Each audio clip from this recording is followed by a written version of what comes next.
Hi, my name is Maxie Dara, and I'll be playing Emma in Theatre Bacchus's production of Jane Austen's The Watsons. Like many people in Jane Austen's era, I love to embroider, so today I'm going to show you how to make this simple floral embroidery design.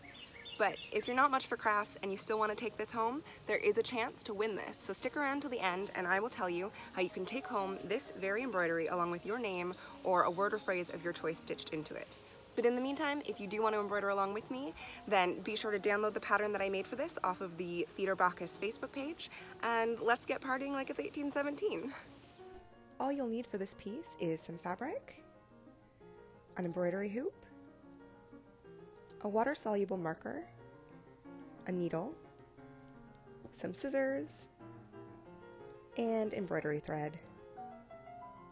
I've already transferred my pattern by tracing over it onto my fabric with my water-soluble marker, and I'm just starting in the middle of the middle daisy with a simple backstitch, just going around the circle to sort of create a nice border that pops a little bit.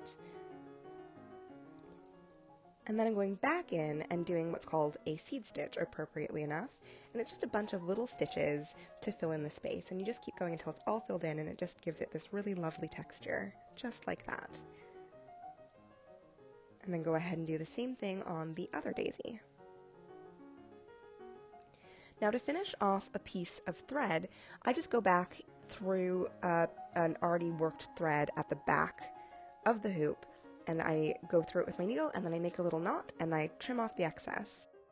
Now for the petals, I've doubled up white pieces of thread, so 2 pieces of white thread, and I'm just going around my already drawn on petals, and I'm just doing 1 or 2 runs over each, just with a simple backstitch.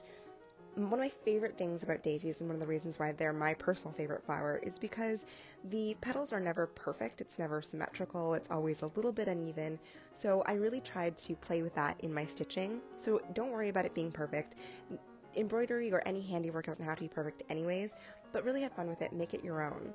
You're making it by hand, so it should look like it's made by you.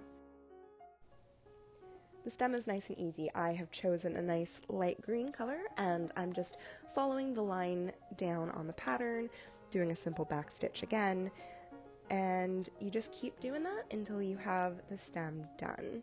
For the leaf, I'm just doing 1 small stitch where the point would be, and then I'm going to do a bunch of little stitches along the bottom, coming to about the middle of the leaf, and then I'm going to do the exact same thing along the top, coming to meet the bottom stitches.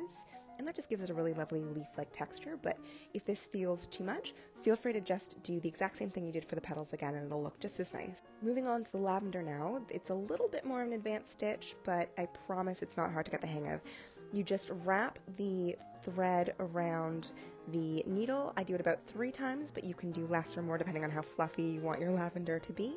And then you just poke it back through just beside your initial hole, hold it taut, pull it through, and then you'll have a nice knot just like that.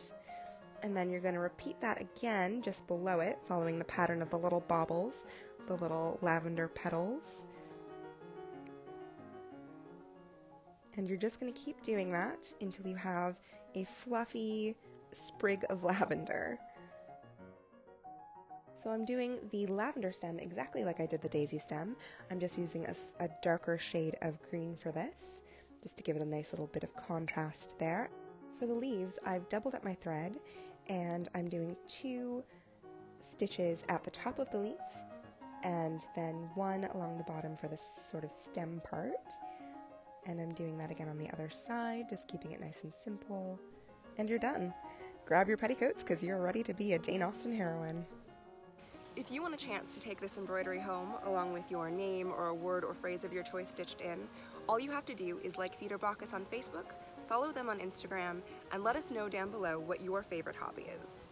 Winner will be announced on the 14th, so make sure to check back. Good luck!